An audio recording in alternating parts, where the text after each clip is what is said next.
Еуразиялық экономикалық одақ құрылғалы бері Иранның өзара ынтымақтастыққа мүдделі екендігі жиі айтылып жүр. Қазіргі кезде Ислам Республикасының бірлестікке қосылған мемлекеттермен қарым-қатынасы жақсы. Астық пен жүгеріні, жүк көліктері мен орман материалдарын тасымалдайды. Электр энергиясын алады, жеміс-жидекті, мұнай өнімдерін жөнелтеді. Жоспар жүзеге асса, Иран өз тауарларын алып нарыққа экспорттайды.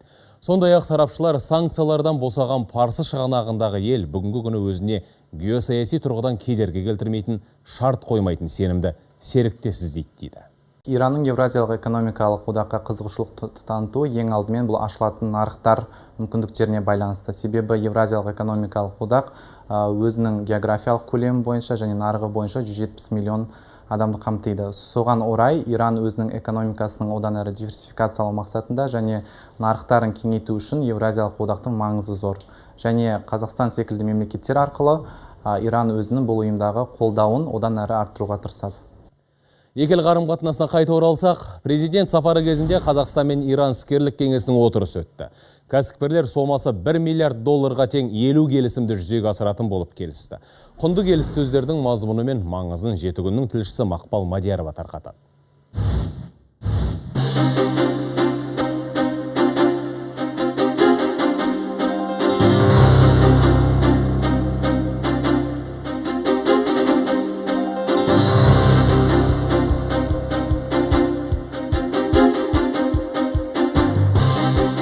Тегеран төрінде өткен іскерлік кеңеске қос тараптан 200-дей компания қатысты. Ел экономикасына серпін беретін келісімдерге қол қоюға Қазақстан ұлт чемпион ретінде танылған ең ірі һәм беделді кәсіпкерлерді апарыпты. Сөйтіп екі жақ бірлесіп жұмыс істеуге, ауқымды пайдалы жобаларға қомақты қаржы құюға уағдаласты. Нәтижесінде құны 1 миллиард ақш ақшасына тең 50 келісім шарт жасалды. Бұл келісімдер ирандық компаниялардың Қазақстан экономикасына инвестиция құюын қарастырады. Инвестициялардың басым бөлігі әсіресе ирандықтар жетістікке жеткен мұнай-химия өндірісіне қатысты болады. Біз осы жылдан бастап осы ірі жобаларды бірігіп жүзеге асырамыз деп үміттенемін. Иран санкциядан босаған бетте Қазақстанмен саяси экономикалық қатынасты тереңдетті. Оған негіз мемлекеттегі тұрақтылық. Еліміздің халықаралық аренада сенімді серіктес ретінде танылуы, мойындалуы. Тағы бір себеп, қазақ жері инвесторлар үшін жайлы мекен. Дәлел келтірсек, жер мүлік ұжымдық табыс салығы да Ресей мен Қытаймен салыстырғанда айтарлықтай төмен. 2015 жылдан бері металлургия, машина жасау, мұнай химия саласына ақша салған инвесторлар бірқатар салықтан босатылады.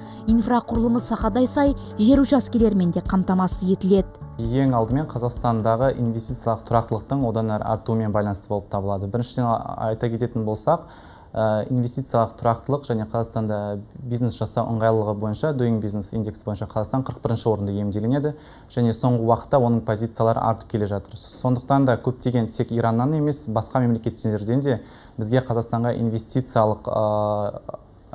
инвестицияның көлемі артып келеді. Екі елдің сауда-экономикалық қарым-қатынасты нығайтуға әл-ауқаты жетеді. Алайда біз мүмкіндіктерді толық пайдаланып жатқан жоқпыз. Бұл пікір Иран тарапынан тең төрағалық еткен Амир Абедидікі. Біздің елдер арасындағы ынтымақтастық көкжиегі өте кең, әрі бұл әріптестіктің келешегі де зор. Бірақ бұл мәселеде асығыстық танытудың қажеті жоқ. Әр басқан қадамымызды өлшеп, сапаға басымдық бергеніміз жөн. Сонымен келісім шарттарға тоқталсақ, мәселен Қазгеология ұлттық геологиялық барлау компаниясы ирандық 3 мегахолдингпен бірлесе жұмыс істемек. Олар мыс темірдің жаңа кеніштерін ашпақ, іздеуді биыл бастайды. Наши партнеры заявляют, что если... Біздің әріптестер, егер ірі кен орындары табылса, 400 миллион долларға зауыт салуға дайынбыз деп отыр. Жаңа кешендерді моноқалалардың маңынан іздейміз. Яғни болашақта зауыттар салынса, Балқаш, Жезқазған, Сәтбаев сияқты қалалар жанданады. Ал Қызылорда қаласында кальцийлендірілген сода өндіретін зауыт бой көтермек. Астын сызып айту керек, Қызылорда облысы еліміздің басқа аймақтарымен салыстырғанда Иранмен тығыз қарым-қатынас жасайтын өңір.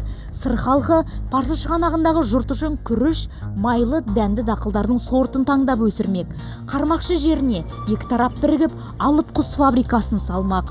Құрылысын жыл соңына дейін тәмамдап, өнімінің 70%-ын елге үлестіреді, 30%-ын Иранға, Ресейге экспорттайды. Жоспарлары осындай. Оның қуаттылығы жылына 2000 тонна, құны 1 миллиард теңгеден асатын бағаға бағаланып отыр. Және келешекте бұл 2000 тоннамен ғана шектелмей, әрі қарай өркендетіп 10 мың тонна, 15 мың тоннаға дейін ет бағытындағы құс асыраймыз деген ойдамыз. Былтыр Қазақстан мен Иран арасындағы тауар айналымы 700 миллион долларды құраған. Ойға алған жоспарлар жүзеге асса, бұл сома еселенеді. Тағы бір жайт, Иранның 80 миллион тұрғыны біздің елде ғана өсетін қатты бидайға мұқтаж. Бізде олардың кепкен жеміс-жидегін, құрмасы мен мандаринін жаман көрмейміз. Сондай-ақ жазға салым Иран нарығына ай сайын 150 тонна етте жөнелтуіміз мүмкін. В Иране очень высокие стандарты. Иранда азық-түлікке қойылатын талаптар өте жоғары. Біз оларға ет экспорттау үшін ирандықтар алдымен зауыттарымызды мұқият тексеріп, тіркеуден өткізеді. Бұл Еркебұлан Ильясов, Алагеум Электрик компаниясы директорлар кеңесінің төрағасы. Іскерлік кеңесте құны 2 миллион долларлық меморандумға қол қойып келді. Яғни Алагеум Электрик компаниясы Иранды Кентаудағы, Оралдағы трансформатор зауытының өнімімен қамтамасыз етеді. Зауыттар ирандықтарға тиесілі талаппен трансформаторларды қайта жабдықтап жатыр. Талаптарының бірі трансформаторды алюминий емес, мыстан жасау керек. Енді біздің бүгінгі күнге біздің зауыттардың қондырғылары, жаңа технологиялары алюминийді және де мыспен де жасауға мүмкіндік береді. Орал қаласындағы зауыттың жылына 12 мың трансформатор жасауға мүмкіндігі бар. 500 адамды жұмыспен қамтып отыр.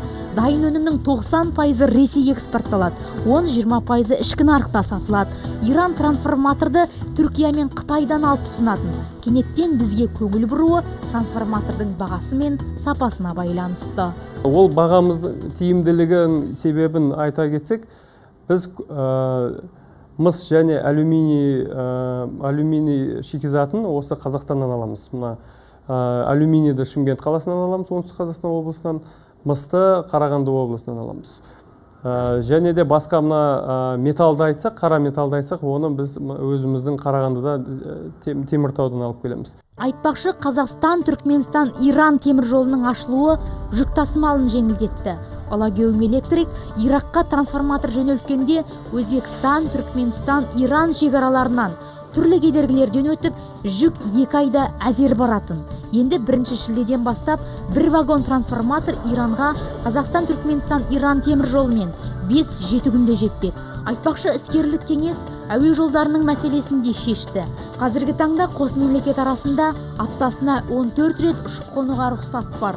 Ал маусымның 2-сінен бастап Эйр Астана компаниясының аэробустары аптасына 3 рет тұрақты қатынап тұрады.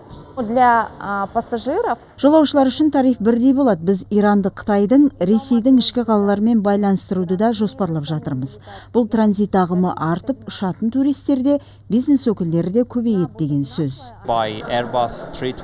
Барлығы нарыққа байланысты. Егер Тегеранға бару үшін Астанадан Алматыға жол жүретін жолаушылар саны көп болса, онда елордадан тікелей қатынайтын рейстерді ашуға себеп болады. Қазақстан мен Иран визалық жүйені жеңілдетуді қарастырып жатыр. Бұл мәселе шешім тапса, туризмнің де, сауданың да, іскерлік қарым-қатынастың да дамуы қарқын алады. Мақпал Мадиярова, Сабина Сексенбаева, Азамат Саметов, 7 күн.